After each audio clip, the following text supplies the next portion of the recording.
मोर प्रिय देशवासीगण नमस्कार। मन की बात रे आउ थरे देशर सफलता एवं देशवासी उपलब्धि विषय रे कथा हेबा। गत किछि सप्ताह रे क्रीड़ा हो, विज्ञान हो किंबा संस्कृति हो, बहुत किछि एमिति होइछि जहा उपरे प्रत्येक भारतवासी गर्वित। एबे निकटरे शुभांशु शुक्लांको महाकाशरू फेरिबाकू नै देश रे बहुत चर्चा हैला। शुभांशु जमिति पृथ्वी पृष्ठरे सुरक्षित भावे ओह्लैले लोके उत्साहित होई उठिले। प्रत्येक हृदय रे खुशीर लहरी खेलीगला। समग्र देश गर्वरे परिपूर्ण होईगला। मोर मन अछि जेतेबेले अगस्त 2023 रे चंद्रयान 3 रो सफल अवतरण होइथिला, सेतेबेले देश रे गोटे नुआ वातावरण सृष्टि होइथिला। विज्ञान को नै, महाकाश को नै पिलामानंक मनरे एक नुआ जिज्ञासा मध्य जागृत होइथिला। एबे छोट छोट पिलामाने कहउछन्ते आमे भी महाकाश को जीवो, आमे भी चंद्र पृष्ठरे ओल्हेइबो, महाकाश विज्ञान हेबो। बंधुगण, आपण इन्स्पायर मानक अभियान रो नाम शुणिथिबे। यह पिलामानंक इनोवेशन को प्रोत्साहित करिवार अभियान अटे। एथिरे प्रत्येक स्कूल रो 5 जण पिलांकु बछा जाइथाय। प्रत्येक पिला एक नुआ चिंताधारा नै आसी थाए। एथिरे ए पर्यंत लक्ष लक्ष पिला जोड़ी होई सारिछन्ति एवं चंद्रयान 3 परे तो एमानंक संख्या 2 गुणा होई जाइछि।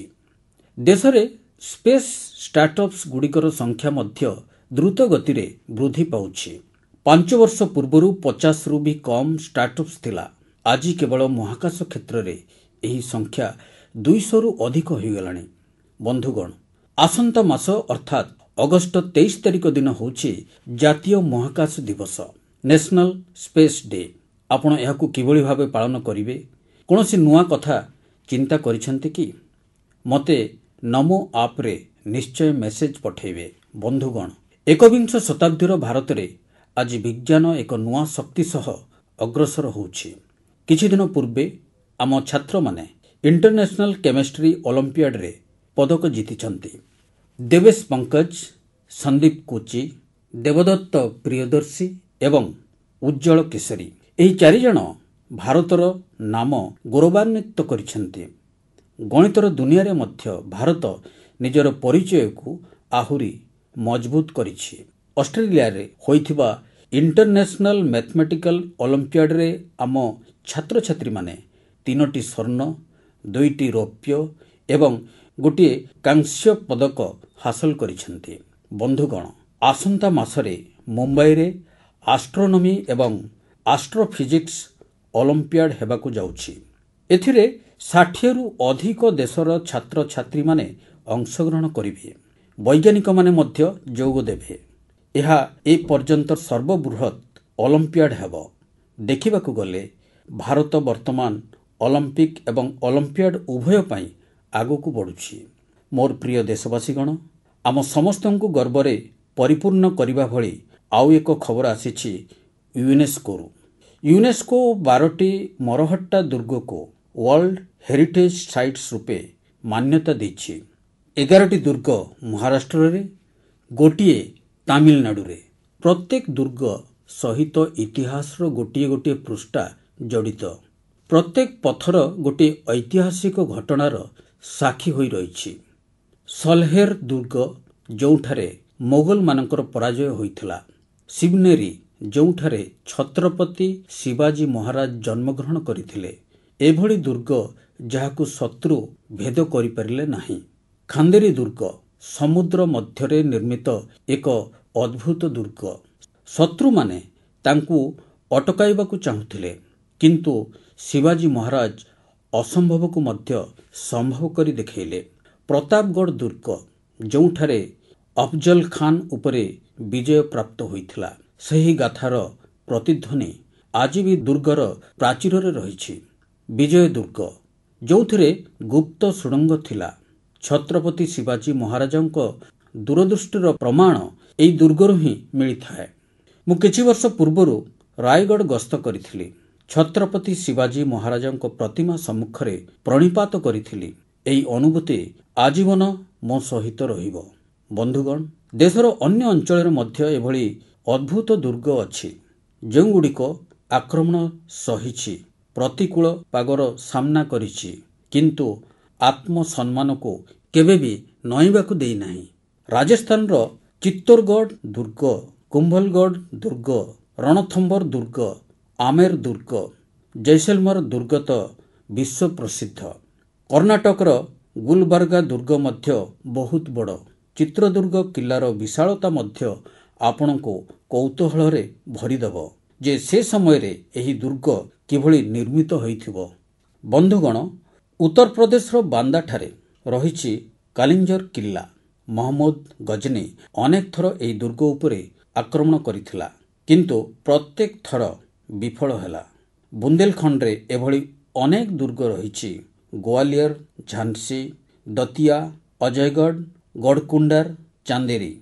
ଏହି ଦୁର୍ଗଗୁଡ଼ିକ କେବଳ ଇଟା ପଥର ନୁହେଁ, ଏଗୁଡ଼ିକ ଆମ ସଂସ୍କୃତିର ପ୍ରତୀକ, ସଂସ୍କାର ଏବଂ ସ୍ୱାଭିମାନ ଆଜି ମଧ୍ୟ ଏହି ଦୁର୍ଗଗୁଡ଼ିକର ସୁଉଚ୍ଚ ପ୍ରାଚୀରରୁ ପ୍ରତୀୟମାନ ହେଉଛି।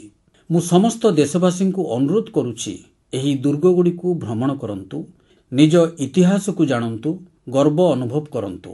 ମୋର ପ୍ରିୟ ଦେଶବାସୀଗଣ, ଆପଣମାନେ କଳ୍ପନା କରନ୍ତୁ, ଭୋର ସମୟ, ବିହାରର ମୁଜାଫରପୁର ସହର, ତାରିଖ ହେଉଛି 1908 ମସିହା ଅଗଷ୍ଟ 11 ତାରିଖ। ପ୍ରତ୍ୟେକ ଗଳି, ପ୍ରତ୍ୟେକ ଛକରେ ସେହି ସମୟରେ ଚଳପ୍ରଚଳ ଅଟକି ଯାଇଥିଲା। ଲୋକଙ୍କ ଆଖିରେ ଅଶ୍ରୁ ଭରି ରହିଥିଲା, କିନ୍ତୁ ହୃଦୟରେ ଜଳୁଥିଲା ବହ୍ନି।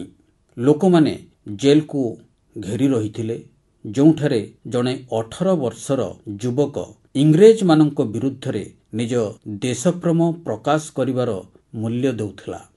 ଜେଲ ଭିତରେ ଇଂରେଜ ଅଧିକାରୀମାନେ ଜଣେ ଯୁବକଙ୍କୁ ଫାଶୀ ଦେବା ପାଇଁ ପ୍ରସ୍ତୁତି ଚଳାଇଥିଲେ। ସେହି ଯୁବକର ମୁହଁରେ ଭୟ ନଥିଲା, ବରଂ ସେ ଗର୍ବରେ ପରିପୂର୍ଣ୍ଣ ଥିଲା। ସେହି ଗର୍ବ ଯାହା ଦେଶ ପାଇଁ ପ୍ରାଣ ଦେବାକୁ ଚାହୁଁଥିବା ବ୍ୟକ୍ତି ମଧ୍ୟରେ ଥାଏ। ସେହି ବୀର, ସେହି ସାହସୀ ଯୁବକ ଥିଲେ ଖୁଦିରାମ ବୋଷ। ମାତ୍ର 18 ବର୍ଷ ବୟସରେ ସେ ସେହି ସାହସ ଦେଖାଇଥିଲେ, ଯାହା ସମଗ୍ର ଦେଶକୁ ଦୋହଲାଇ ଦେଇଥିଲା। ସେତେବେଳେ ଖବରକାଗଜଗୁଡ଼ିକରେ ପ୍ରକାଶ ପାଇଥିଲା, ଖୁଦିରାମ ବୋଷ ଯେତେବେଳେ ଫାଶୀ ଖୁଣ୍ଟ ଆଡ଼କୁ ଅଗ୍ରସର ହେଲେ, ତାଙ୍କ ମୁହଁରେ ହସ ଥିଲା। ଏହିପରି ଅସଂଖ୍ୟ ବଳିଦାନ ପରେ, ଶହ ଶହ ବର୍ଷର ତପସ୍ୟା ପରେ ଆମକୁ ସ୍ୱାଧୀନତା ମିଳିଥିଲା। ଦେଶପ୍ରେମୀମାନେ ନିଜ ରକ୍ତରେ ସ୍ୱାଧୀନତା ଆନ୍ଦୋଳନକୁ ସିଞ୍ଚନ କରିଥିଲେ। ବନ୍ଧୁଗଣ, ଏଇଥିପାଇଁ ହିଁ ତ ଅଗଷ୍ଟ ମାସ ହେଉଛି କ୍ରାନ୍ତିର ମାସ। ଅଗଷ୍ଟ 1 ତାରିଖ ହେଉଛି ବାଲ ଗଙ୍ଗାଧର ତିଲକଙ୍କ ପୁଣ୍ୟତିଥି। ଏହି ଅଗଷ୍ଟ ମାସ 8 ତାରିଖରେ ଗାନ୍ଧିଜୀଙ୍କ ନେତୃତ୍ୱରେ ଭାରତ ଛାଡ଼ ଆନ୍ଦୋଳନ ଆରମ୍ଭ ହୋଇଥିଲା। ତାପରେ ଆସେ ଅଗଷ୍ଟ 15, ଆମର ସ୍ୱାଧୀନତା ଦିବସ। ଆମେ ଆମର ସ୍ୱାଧୀନତା ସଂଗ୍ରାମୀମାନଙ୍କୁ ମନେ ପକାଉ, ସେମାନଙ୍କଠାରୁ ପ୍ରେରଣା ପ୍ରାପ୍ତ କରୁ। କିନ୍ତୁ ବନ୍ଧୁଗଣ, ଆମ ସ୍ୱାଧୀନତା ସହିତ ଦେଶ ବିଭାଜନର କଷ୍ଟ ମଧ୍ୟ ଜଡ଼ିତ। ତେଣୁ ଆମେ ଅଗଷ୍ଟ 14 ତାରିଖକୁ ବିଭାଜନ ବିଭୀଷିକା ସ୍ମୃତି ଦିବସ ଭାବେ ପାଳନ କରୁ। ମୋର ପ୍ରିୟ ଦେଶବାସୀଗଣ, 1905 ମସିହା ଅଗଷ୍ଟ 7 ତାରିଖ ଦିନ ଆଉ ଗୋଟିଏ ବିପ୍ଳବ ଆରମ୍ଭ ହୋଇଥିଲା। ଏହା ସ୍ୱଦେଶୀ ଆନ୍ଦୋଳନ। ସ୍ଥାନୀୟ ଉତ୍ପାଦ, ବିଶେଷ କରି ହ୍ୟାଣ୍ଡଲୁମ୍କୁ ଏକ ନୂଆ ଶକ୍ତି ଦେଇଥିଲା। ଏହାର ସ୍ମୃତି ସ୍ୱରୂପ ଦେଶ ପ୍ରତିବର୍ଷ ଅଗଷ୍ଟ 7 ତାରିଖରେ ନ୍ୟାସନାଲ ହ୍ୟାଣ୍ଡଲୁମ୍ ଡେ ପାଳନ କରିଥାଏ। ଚଳିତ ବର୍ଷ ଅଗଷ୍ଟ 7 ତାରିଖ ଦିନ ହ୍ୟାଣ୍ଡଲୁମ୍ ଡେ ପାଳନର 10 ବର୍ଷ ପୂରଣ ହେଉଛି। ସ୍ୱାଧୀନତା ସଂଗ୍ରାମ ସମୟରେ ଯେମିତି ଆମ ଖଦୀ ସ୍ୱାଧୀନତା ଆନ୍ଦୋଳନକୁ ନୂଆ ଶକ୍ତି ଦେଇଥିଲା, ସେହିପରି ଆଜି ଯେତେବେଳେ ଦେଶ ବିକଶିତ ଭାରତ ହେବା ଦିଗରେ ଅଗ୍ରସର ହେଉଛି, ସେତେବେଳେ ଟେକ୍ସଟାଇଲ ସେକ୍ଟର ଦେଶର ଶକ୍ତି ପାଲଟୁଛି। ଏହି 10 ବର୍ଷରେ ଦେଶର ବିଭିନ୍ନ ଅଞ୍ଚଳରେ ଏହି ସେକ୍ଟର ସହିତ ଜଡ଼ିତ ଲକ୍ଷ ଲକ୍ଷ ଲୋକ ସଫଳତାର ଅନେକ ଗାଥା ଲେଖିଛନ୍ତି। ମହାରାଷ୍ଟ୍ରର ପୈଠନ ନାମକ ଗାଁର କବିତା ଧବଲେ ପ୍ରଥମେ ଗୋଟିଏ ଛୋଟ ରୁମ୍ରେ କାମ କରୁଥିଲେ। ଜାଗା ବି ନଥିଲା କି ସୁବିଧା ବି ନଥିଲା। ସରକାରଙ୍କଠାରୁ ସାହାଯ୍ୟ ମିଳିଲା। ଏବେ ତାଙ୍କ ପ୍ରତିଭାର ବିକାଶ ହୋଇଛି। ସେ 3 ଗୁଣ ଅଧିକ ରୋଜଗାର କରୁଛନ୍ତି। ନିଜେ ତିଆରି କରୁଥିବା ପୈଠଣୀ ଶାଢ଼ୀ ବିକ୍ରି କରୁଛନ୍ତି। ଓଡ଼ିଶାର ମୟୂରଭଞ୍ଜରେ ମଧ୍ୟ ସଫଳତାର ଏଇଭଳି ଏକ କାହାଣୀ ରହିଛି। ଏଠାରେ 650ରୁ ଅଧିକ ଆଦିବାସୀ ମହିଳା ସାନ୍ତାଳୀ ଶାଢ଼ୀକୁ ପୁନର୍ଜୀବିତ କରିଛନ୍ତି। ଏବେ ଏହି ମହିଳାମାନେ ପ୍ରତି ମାସରେ ହଜାର ହଜାର ଟଙ୍କା ରୋଜଗାର କରୁଛନ୍ତି। ଏମାନେ କେବଳ ବସ୍ତ୍ର ତିଆରି କରୁନାହାନ୍ତି, ନିଜର ପରିଚୟ ମଧ୍ୟ ସୃଷ୍ଟି କରୁଛନ୍ତି। ବିହାର ନାଳନ୍ଦାର ନବୀନ କୁମାରଙ୍କ ଉପଲବ୍ଧି ମଧ୍ୟ ପ୍ରେରଣାଦାୟକ। ତାଙ୍କ ପରିବାର ପିଢ଼ି ପିଢ଼ି ଧରି ଏହି କାମ ସହିତ ଜଡ଼ିତ। କିନ୍ତୁ ସବୁଠାରୁ ଭଲ କଥା ହେଉଛି ଯେ ତାଙ୍କ ପରିବାର ଏବେ ଏହି କ୍ଷେତ୍ରରେ ଆଧୁନିକତାକୁ ମଧ୍ୟ ଆପଣେଇଛନ୍ତି। ଏବେ ତାଙ୍କ ପିଲାମାନେ ହ୍ୟାଣ୍ଡଲୁମ୍ ଟେକ୍ନୋଲୋଜି ବିଷୟରେ ଶିକ୍ଷା ଗ୍ରହଣ କରୁଛନ୍ତି, ବଡ଼ ବଡ଼ ବ୍ରାଣ୍ଡସରେ କାମ କରୁଛନ୍ତି। ଏହି ପରିବର୍ତ୍ତନ କେବଳ ଗୋଟିଏ ପରିବାରକୁ ନୁହେଁ, ଏହା ଆଖପାଖର ଅନେକ ପରିବାରକୁ ଆଗକୁ ବଢ଼ାଉଛି। ବନ୍ଧୁଗଣ, ଟେକ୍ସଟାଇଲ ଭାରତର କେବଳ ଗୋଟିଏ ସେକ୍ଟର ନୁହେଁ, ଏହା ଆମ ସାଂସ୍କୃତିକ ବିବିଧତାର ଏକ ଉଦାହରଣ ମଧ୍ୟ ଅଟେ।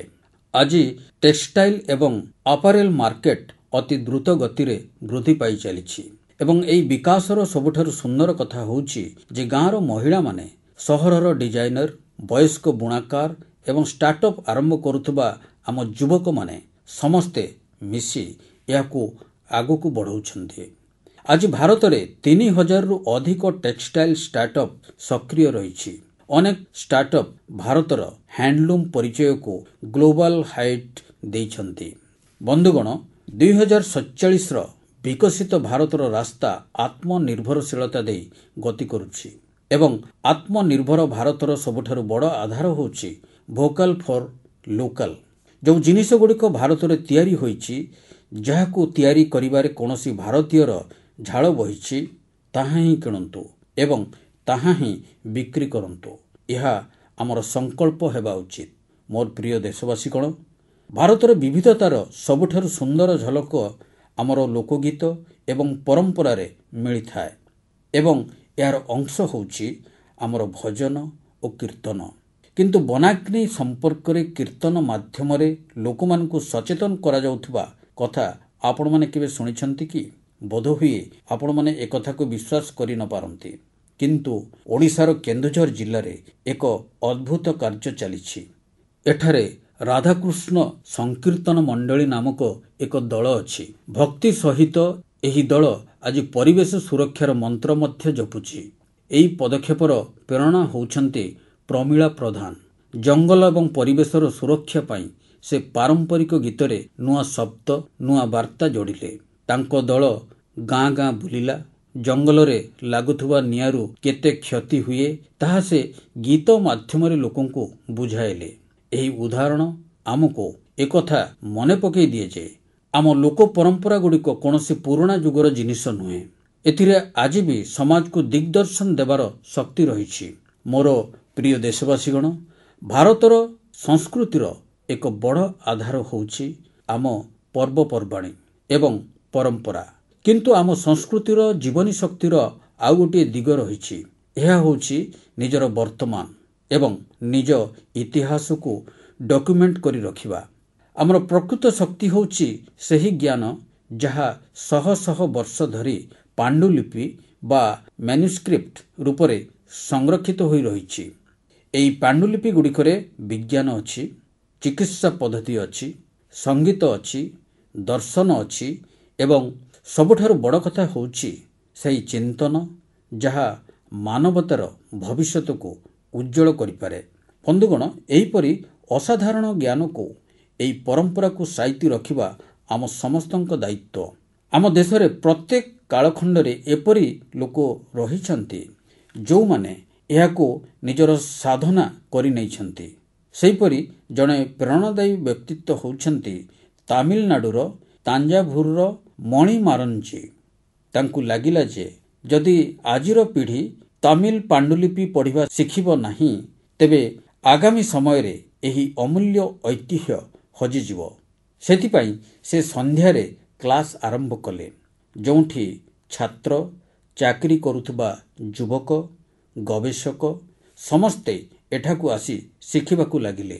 ମଣିମାରଞ୍ଜି ଲୋକମାନଙ୍କୁ ଶିଖାଇଲେ ଯେ ତାମିଲ ଶୁଭଦିୟଲ ଅର୍ଥାତ୍ ପାମ୍ ଲିଫ୍ ମାନୁସ୍କ୍ରିପ୍ଟସକୁ ପଢ଼ିବା ଓ ବୁଝିବାର ବିଧି କ'ଣ। ଆଜି ଅନେକ ପ୍ରୟାସରେ ଅନେକ ଛାତ୍ର ଏହି ବିଦ୍ୟାରେ ପାରଙ୍ଗମ ହୋଇସାରିଛନ୍ତି। କିଛି ଛାତ୍ର ତ ଏହି ପାଣ୍ଡୁଲିପିଗୁଡ଼ିକର ଆଧାରରେ ପାରମ୍ପରିକ ଔଷଧ ପ୍ରଣାଳୀ ଉପରେ ଗବେଷଣା ମଧ୍ୟ ଆରମ୍ଭ କରିଦେଇଛନ୍ତି। ବନ୍ଧୁଗଣ, ଭାବନ୍ତୁ, ଯଦି ଏଭଳି ପ୍ରୟାସ ଦେଶବ୍ୟାପୀ ହୁଏ, ତେବେ ଆମର ପୁରାତନ ଜ୍ଞାନ କେବଳ କାନ୍ଥରେ ସୀମିତ ହୋଇ ରହିବ ନାହିଁ, ବରଂ ଏହା ନୂଆ ପିଢ଼ିର ଚେତନାର ଅଂଶ ହୋଇଯିବ। ଏହି ଚିନ୍ତାଧାରାରୁ ପ୍ରେରିତ ହୋଇ ଭାରତ ସରକାର ଚଳିତ ବର୍ଷର ବଜେଟରେ ଏକ ଐତିହାସିକ ପଦକ୍ଷେପ ବିଷୟରେ ଘୋଷଣା କରିଛନ୍ତି। ଜ୍ଞାନ ଭାରତମ୍ ମିଶନ ଅଧୀନରେ ପ୍ରାଚୀନ ପାଣ୍ଡୁଲିପିଗୁଡ଼ିକୁ ଡିଜିଟାଇଜ୍ କରାଯିବ। ତାପରେ ଗୋଟିଏ ନ୍ୟାସନାଲ ଡିଜିଟାଲ ରିପୋଜିଟୋରୀ ତିଆରି କରାଯିବ, ଯେଉଁଠି ସାରା ବିଶ୍ୱର ବିଦ୍ୟାର୍ଥୀ, ଗବେଷକ ଭାରତର ଜ୍ଞାନ ପରମ୍ପରା ସହିତ ଯୋଡ଼ି ହୋଇପାରିବେ। ମୋର ମଧ୍ୟ ଆପଣ ସମସ୍ତଙ୍କୁ ଅନୁରୋଧ ଯେ, ଯଦି ଆପଣ ଏଭଳି କୌଣସି ପ୍ରଚେଷ୍ଟାରେ ଜଡ଼ିତ କିମ୍ବା ଜଡ଼ିତ ହେବାକୁ ଚାହୁଁଛନ୍ତି, ତେବେ ମାଇଗଭ୍ କିମ୍ବା ସଂସ୍କୃତି ମନ୍ତ୍ରଣାଳୟ ସହ ନିଶ୍ଚିତ ଭାବେ ଯୋଗାଯୋଗ କରନ୍ତୁ। କାରଣ ଏହା କେବଳ ପାଣ୍ଡୁଲିପି ନୁହେଁ, ଏଗୁଡ଼ିକ ଭାରତର ଆତ୍ମାର ସେହି ଅଧ୍ୟାୟ ଯାହାକୁ ଆମକୁ ଆଗାମୀ ପିଢ଼ିମାନଙ୍କୁ ପଢ଼ାଇବାକୁ ପଡ଼ିବ। ମୋର ପ୍ରିୟ ଦେଶବାସୀଗଣ, ଆପଣଙ୍କ ଆଖପାଖରେ କେତେ ପ୍ରକାରର ପକ୍ଷୀ ଅଛନ୍ତି, ଚଢ଼େଇ ଅଛନ୍ତି ବୋଲି ଆପଣଙ୍କୁ ପ୍ରଶ୍ନ କରାଯାଏ, ତାହେଲେ ଆପଣ କ'ଣ କହିବେ? ବୋଧହୁଏ ଏହା ଯେ ମୋତେ 5-6ଟି ପକ୍ଷୀ ଦେଖାଯାଆନ୍ତି। କିଛି ଜଣାଶୁଣା ଥାଆନ୍ତି, କିଛି ଅଜଣା।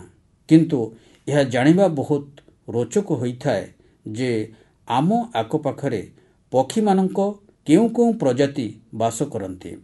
ସମ୍ପ୍ରତି ଏଭଳି ଏକ ଉତ୍କୃଷ୍ଟ ପ୍ରୟାସ ହୋଇଛି ଆସାମର କାଜିରଙ୍ଗା ଜାତୀୟ ଉଦ୍ୟାନରେ। ସାଧାରଣତଃ ଏହି ଅଞ୍ଚଳ ନିଜ ରାଇନୋସ୍ ବା ଗଣ୍ଡାମାନଙ୍କ ପାଇଁ ପ୍ରସିଦ୍ଧ, କିନ୍ତୁ ଏଥର ଆଲୋଚନାର ବିଷୟ ହୋଇଛି ଏଠାକାର ଘାସ ପଡ଼ିଆ ଏବଂ ସେଥିରେ ରହୁଥିବା ଚଢ଼େଇମାନେ। ଏଠାରେ ପ୍ରଥମ ଥର ପାଇଁ ଗ୍ରାସଲ୍ୟାଣ୍ଡ ବାର୍ଡ ସେନ୍ସସ୍ ବା ତୃଣଭୂମି ପକ୍ଷୀ ଗଣନା ହୋଇଛି।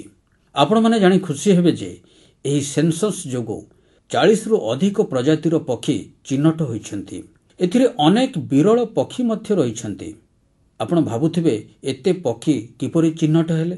ଏଥିରେ ଟେକ୍ନୋଲୋଜି ଚମତ୍କାର କାମ କରି ଦେଖାଇଲା। ଗଣନା କରୁଥିବା ଦଳ ଶବ୍ଦ ରେକର୍ଡ କରିବା ପାଇଁ ଯନ୍ତ୍ର ଲଗାଇଲେ। ତାପରେ କମ୍ପ୍ୟୁଟର ଦ୍ୱାରା ସେହି ଶବ୍ଦଗୁଡ଼ିକର ବିଶ୍ଳେଷଣ କରାଗଲା। ଏଆଇର ବ୍ୟବହାର କରାଗଲା। କେବଳ ଶବ୍ଦରୁ ହିଁ ପକ୍ଷୀଙ୍କୁ ଚିହ୍ନଟ କରାଗଲା, ତାହା ପୁଣି ସେମାନଙ୍କୁ ଡିଷ୍ଟର୍ବ ନ କରି। ଭାବନ୍ତୁ ତ, ଟେକ୍ନୋଲୋଜି ଏବଂ ସମ୍ବେଦନଶୀଳତା ଯେତେବେଳେ ଏକାଠି ହୋଇଯାଏ, ସେତେବେଳେ ପ୍ରକୃତିକୁ ବୁଝିବା କେତେ ସହଜ ହୋଇଯାଏ। ଆମେ ଏଭଳି ପ୍ରଚେଷ୍ଟାଗୁଡ଼ିକୁ ପ୍ରୋତ୍ସାହିତ କରିବା ଉଚିତ, ଯାହାଫଳରେ ଆମେ ନିଜ ଜୈବ ବିବିଧତା ସହ ପରିଚିତ ହୋଇପାରିବା ଏବଂ ଆଗାମୀ ପିଢ଼ିକୁ ମଧ୍ୟ ଏହା ସହ ଯୋଡ଼ିପାରିବା। ମୋର ପ୍ରିୟ ଦେଶବାସୀଗଣ, ବେଳେବେଳେ ସବୁଠୁ ବଡ଼ ଆଲୋକ ସେହିଠାରୁ ସୃଷ୍ଟି ହୁଏ ଯେଉଁଠାରେ ଅନ୍ଧାରର ସବୁଠାରୁ ଅଧିକ ରାଜୁତି ଥାଏ। ଏହିଭଳି ଏକ ଉଦାହରଣ ହେଉଛି ଝାଡ଼ଖଣ୍ଡର ଗୁମଲା ଜିଲ୍ଲାର। ଦିନ ଥିଲା ଯେତେବେଳେ ଏହି ଅଞ୍ଚଳ ମାଓବାଦୀ ହିଂସା ପାଇଁ ପରିଚିତ ଥିଲା। ବାସିଆ ବ୍ଲକର ଗାଁଗୁଡ଼ିକ ଜନଶୂନ୍ୟ ହୋଇ ଚାଲିଥିଲା। ଲୋକେ ଭୟରେ ଜୀବନ ବିତାଉଥିଲେ। ରୋଜଗାରର କୌଣସି ସମ୍ଭାବନା ଦେଖାଯାଉନଥିଲା। ଜମିଗୁଡ଼ିକ ପଡ଼ିଆ ପଡ଼ିଥିଲା ଏବଂ ଯୁବକମାନେ ପଳାୟନ କରୁଥିଲେ। କିନ୍ତୁ ତାପରେ ପରିବର୍ତ୍ତନର ଏକ ବହୁତ ଶାନ୍ତ ଏବଂ ଧୈର୍ଯ୍ୟରେ ପରିପୂର୍ଣ୍ଣ ଶୁଭାରମ୍ଭ ହେଲା। ଓମ୍ ପ୍ରକାଶ ସାହୁ ନାମକ ଜଣେ ଯୁବକ ହିଂସାର ମାର୍ଗ ଛାଡ଼ିଦେଲେ। ସେ ମାଛ ଚାଷ ଆରମ୍ଭ କଲେ। ତାପରେ ନିଜ ଭଳି ଅନେକ ସାଥୀଙ୍କୁ ମଧ୍ୟ ଏଥିପାଇଁ ପ୍ରେରିତ କଲେ। ତାଙ୍କର ଏହି ପ୍ରଚେଷ୍ଟାର ପ୍ରଭାବ ମଧ୍ୟ ପଡ଼ିଲା। ଯେଉଁମାନେ ପୂର୍ବରୁ ବନ୍ଧୁକ ଧରିଥିଲେ, ସେମାନେ ଏବେ ମାଛ ଧରା ଜାଲ ଧରିଛନ୍ତି। ବନ୍ଧୁଗଣ, ଓମ୍ ପ୍ରକାଶ ସାହୁଙ୍କର ଆରମ୍ଭ ସହଜ ନଥିଲା। ଏହାର ବିରୋଧ ହେଲା, ତାଙ୍କୁ ଧମକ ମିଳିଲା, କିନ୍ତୁ ତାଙ୍କର ସାହସ ଭାଙ୍ଗିଲା ନାହିଁ। ଯେତେବେଳେ ପ୍ରଧାନମନ୍ତ୍ରୀ ମତ୍ସ୍ୟ ସମ୍ପଦା ଯୋଜନା ଆସିଲା, ତାଙ୍କୁ ଏକ ନୂତନ ଶକ୍ତି ମିଳିଲା। ସରକାରଙ୍କଠାରୁ ତାଲିମ ମିଳିଲା, ଜଳାଶୟ ନିର୍ମାଣ ପାଇଁ ସାହାଯ୍ୟ ମିଳିଲା। ଦେଖୁ ଦେଖୁ ଗୁମଲାରେ ମତ୍ସ୍ୟ ବିପ୍ଳବର ସୂତ୍ରପାତ ହୋଇଗଲା। ଆଜି ବାସିଆ ବ୍ଲକର 150ରୁ ଅଧିକ ପରିବାର ମାଛ ଚାଷ ସହ ଯୋଡ଼ି ହୋଇସାରିଛନ୍ତି। ଅନେକ ତ ଏମିତି ଅଛନ୍ତି ଯିଏ ଦିନେ ନକ୍ସଲି ସଂଗଠନରେ ଥିଲେ। ଏବେ ସେମାନେ ଗାଁରେ ହିଁ ସସମ୍ମାନ ଜୀବନଯାପନ କରୁଛନ୍ତି ଏବଂ ଅନ୍ୟମାନଙ୍କୁ ମଧ୍ୟ ରୋଜଗାର ଦେଉଛନ୍ତି। ଗୁମଲାର ଏହି ଯାତ୍ରା ଆମକୁ ଶିକ୍ଷା ଦେଉଛି ଯେ ଯଦି ରାସ୍ତା ଠିକ୍ ଥାଏ ଏବଂ ମନରେ ବିଶ୍ୱାସ ରହିଥାଏ ତାହେଲେ ସର୍ବାଧିକ ପ୍ରତିକୂଳ ପରିସ୍ଥିତି ସତ୍ତ୍ୱେ ବିକାଶର ପ୍ରଦୀପ ପ୍ରଜ୍ୱଳିତ ହୋଇପାରେ। ମୋର ପ୍ରିୟ ଦେଶବାସୀଗଣ, ଆପଣ ଜାଣନ୍ତି କି ଅଲିମ୍ପିକ୍ ପରେ ସବୁଠାରୁ ବଡ଼ କ୍ରୀଡ଼ା ଆୟୋଜନ କ'ଣ? ଏହାର ଉତ୍ତର ହେଉଛି world police and fire games.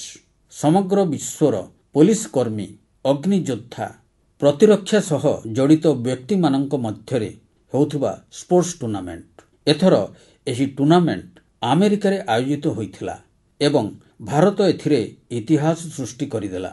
Bharat ପ୍ରାୟ 600 ପଦକ ଜିତିଲା। 71ଟି ଦେଶ ମଧ୍ୟରେ ଆମେ ଶୀର୍ଷ 3ଟି ସ୍ଥାନ ମଧ୍ୟରେ ରହିଲୁ। ସେହି ୟୁନିଫର୍ମଧାରୀମାନଙ୍କ ପରିଶ୍ରମ ଫଳପ୍ରଦ ହେଲା, ଯେଉଁମାନେ ଦିନରାତି ଦେଶ ପାଇଁ ଠିଆ ହୁଅନ୍ତି। ଆମର ଏହି ବନ୍ଧୁମାନେ ଏବେ ଖେଳ ପଡ଼ିଆରେ ମଧ୍ୟ ପତାକା ଉଡ଼ାଉଛନ୍ତି। ମୁଁ ସମସ୍ତ ଖେଳାଳି ଏବଂ କୋଚିଂ ଟିମ୍କୁ ଅଭିନନ୍ଦନ ଜଣାଉଛି। ବାସ୍ତବରେ ଆପଣଙ୍କ ପାଇଁ ଏହା ମଧ୍ୟ ଜାଣିବା ରୋଚକ ହେବ ଯେ 2029 ମସିହାରେ ଏହି କ୍ରୀଡ଼ା ଭାରତରେ ଆୟୋଜିତ ହେବ। ସାରା ବିଶ୍ୱରୁ ଖେଳାଳିମାନେ ଆମ ଦେଶକୁ ଆସିବେ। ଆମେ ସେମାନଙ୍କୁ ଭାରତର ଆତିଥ୍ୟ ପ୍ରଦର୍ଶନ କରିବା ଏବଂ ନିଜ କ୍ରୀଡ଼ା ସଂସ୍କୃତି ସହ ପରିଚିତ କରାଇବା। ବନ୍ଧୁଗଣ, ବିଗତ ଦିନରେ ମୁଁ ଅନେକ ୟଙ୍ଗ ଆଥଲେଟ୍ସ ଏବଂ ସେମାନଙ୍କ ଅଭିଭାବକମାନଙ୍କ ବାର୍ତ୍ତା ପାଇଛି। ସେଥିରେ ଖେଲୋ ଭାରତ ନୀତି 2025କୁ ବହୁତ ପ୍ରଶଂସା କରାଯାଇଛି। ଏହି ନୀତିର ଲକ୍ଷ୍ୟ ସ୍ପଷ୍ଟ, ଭାରତକୁ ସ୍ପୋର୍ଟିଂ ସୁପର ପାୱାର କରିବା। ଗାଁ, ଗରିବ ଏବଂ ଝିଅମାନେ ଏହି ନୀତିର ପ୍ରାଥମିକତା। ସ୍କୁଲ ଏବଂ କଲେଜ ବର୍ତ୍ତମାନ ଖେଳକୁ ଦୈନନ୍ଦିନ ଜୀବନର ଅଂଶ କରିବେ। ଖେଳ ସହ ଜଡ଼ିତ ଷ୍ଟାର୍ଟଅପ୍ସ, ତାହା ସ୍ପୋର୍ଟସ ମ୍ୟାନେଜମେଣ୍ଟ ହେଉ କିମ୍ବା ମାନୁଫ୍ୟାକ୍ଚରିଂ ସହ ଜଡ଼ିତ ହେଉ, ସେମାନଙ୍କୁ ସବୁ ପ୍ରକାର ସାହାଯ୍ୟ କରାଯିବ। ଭାବନ୍ତୁ, ଯେତେବେଳେ ଦେଶର ଯୁବକ ନିଜେ ତିଆରି କରିଥିବା ରାକେଟ୍, ବ୍ୟାଟ୍, ବଲ୍ ସହ ଖେଳିବ, ସେତେବେଳେ ଆତ୍ମନିର୍ଭରତା ମିଶନକୁ କେତେ ବଡ଼ ଶକ୍ତି ମିଳିବ। ବନ୍ଧୁଗଣ, ଖେଳ ଟିମ୍ ସ୍ପିରିଟ୍ ସୃଷ୍ଟି କରିଥାଏ। ଏହା ଫିଟନେସ୍, ଆତ୍ମବିଶ୍ୱାସ ଏବଂ ଏକ ମଜବୁତ ଭାରତ ନିର୍ମାଣର ମାର୍ଗ ଅଟେ। ତେଣୁ ବହୁତ ଖେଳନ୍ତୁ, ବହୁତ ବିକଶିତ ହୁଅନ୍ତୁ। ମୋର ପ୍ରିୟ ଦେଶବାସୀଗଣ, କିଛି ଲୋକଙ୍କୁ ବେଳେବେଳେ କୌଣସି କାମ ଅସମ୍ଭବ ଭଳି ଲାଗିଥାଏ। ଲାଗେ ଏମିତି କ'ଣ ହୋଇପାରିବ? କିନ୍ତୁ ସାରା ଦେଶ ଯେବେ ଗୋଟିଏ ଚିନ୍ତାଧାରା ବହନ କରି ଏକାଠି ହୋଇଯାଏ, ସେତେବେଳେ ଅସମ୍ଭବ ମଧ୍ୟ ସମ୍ଭବ ହୋଇଯାଏ। ସ୍ୱଚ୍ଛ ଭାରତ ମିଶନ ଏହାର ସବୁଠାରୁ ବଡ଼ ଉଦାହରଣ। ଖୁବ୍ ଶୀଘ୍ର ଏହି ଅଭିଯାନକୁ 11 ବର୍ଷ ପୂରିବ, କିନ୍ତୁ ଏହାର ଶକ୍ତି ଓ ଏହାର ଆବଶ୍ୟକତା ପୂର୍ବ ଭଳି ହିଁ ରହିଛି। ଏହି 11 ବର୍ଷ ମଧ୍ୟରେ ସ୍ୱଚ୍ଛ ଭାରତ ମିଶନ ଏକ ଜନ ଆନ୍ଦୋଳନ ପାଲଟି ଯାଇଛି। ଲୋକମାନେ ଏହାକୁ ନିଜର କର୍ତ୍ତବ୍ୟ ବୋଲି ମାନନ୍ତି, ଆଉ ଏହା ହିଁ ତ ପ୍ରକୃତ ଜନଭାଗିଦାରୀ। ବନ୍ଧୁଗଣ, ପ୍ରତିବର୍ଷ ହେଉଥିବା ସ୍ୱଚ୍ଛ ସର୍ବେକ୍ଷଣ ଏହି ଭାବନାକୁ ଆହୁରି ବଢ଼ାଇଛି। ଏହି ବର୍ଷ ଦେଶର 4500ରୁ ଅଧିକ ସହର ଏବଂ ଅଞ୍ଚଳ ଏଥିରେ ଜଡ଼ିତ ହେଲେ। 15 କୋଟିରୁ ଅଧିକ ଲୋକ ଏଥିରେ ଭାଗ ନେଲେ, ଯାହା କୌଣସି ସାଧାରଣ କଥା ନୁହେଁ।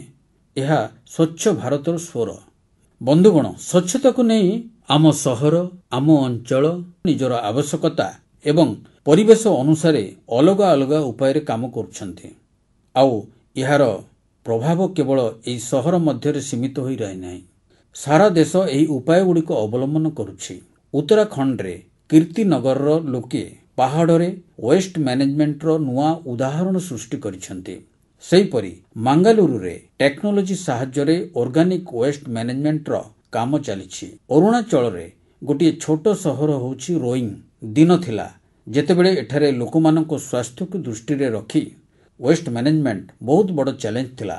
ଏଠାକାର ଲୋକମାନେ ଏହାର ଦାୟିତ୍ୱ ନେଲେ। ଗ୍ରୀନ୍ ରୋଇଂ ଇନିସିଏଟିଭ୍ ଆରମ୍ଭ ହେଲା, ଆଉ ତାପରେ ରିସାଇକେଲ ୱେଷ୍ଟରୁ ପୁରା ଗୋଟିଏ ପାର୍କ ତିଆରି କରିଦିଆଗଲା। ସେହିପରି କରାଡ଼ରେ, ବିଜୟୱାଡ଼ାରେ ୱାଟର ମ୍ୟାନେଜମେଣ୍ଟର ଅନେକ ନୂତନ ଉଦାହରଣ ସୃଷ୍ଟି ହୋଇଛି। ଅହମ୍ମଦାବାଦରେ ରିଭର ଫ୍ରଣ୍ଟ ଉପରେ ସଫେଇ କାର୍ଯ୍ୟ ମଧ୍ୟ ସମସ୍ତଙ୍କ ଦୃଷ୍ଟି ଆକର୍ଷଣ କରିଛି। ବନ୍ଧୁଗଣ, ଭୋପାଳର ଗୋଟିଏ ଟିମ୍ର ନାମ ହେଉଛି ସକାରାତ୍ମକ ସୋଚ। ଏଥିରେ 200 ମହିଳା ଅଛନ୍ତି। ଏମାନେ କେବଳ ସଫେଇ କରନ୍ତି ନାହିଁ, ଚିନ୍ତାଧାରା ମଧ୍ୟ ବଦଳାନ୍ତି। ଏକାଠି ମିଶି ସହରର 17ଟି ପାର୍କ ସଫା କରିବା, କପଡ଼ା ବ୍ୟାଗ୍ ବାଣ୍ଟିବା, ଏମାନଙ୍କ ପ୍ରତ୍ୟେକ ପଦକ୍ଷେପ ଗୋଟିଏ ବାର୍ତ୍ତା।